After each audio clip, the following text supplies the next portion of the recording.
The future chief is a coward! You heard me. Come on, hit me! You know you want to.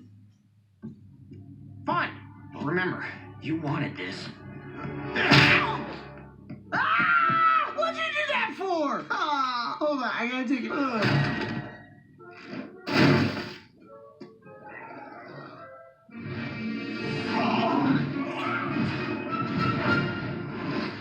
That was incredible. Who knew that scrawny little one-legged Viking had that in him? Oh, brother. That's it. There's nothing left. Guess Gobber was right. We've lost our dragon for good. But on the bright side, Snoutlout did just get punched in the face. Yeah.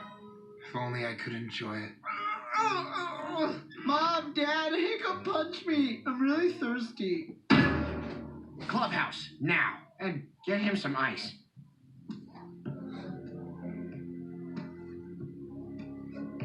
Well, a little warning would have been nice. Well, we figured out what was ruining our plans. It was you. Me? You, my friend, are a terrible actor. So, you made Snoutlout attack me? Surprise is the word we prefer to use. We needed a real reaction from you. Boy, did we get one. Hey, Snoutlout.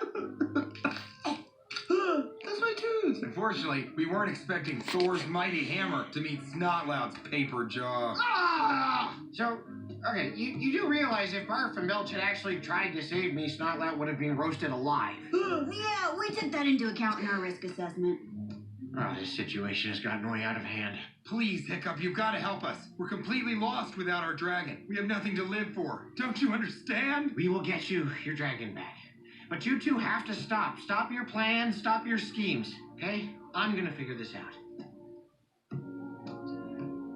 I just need time alone. You too, bud.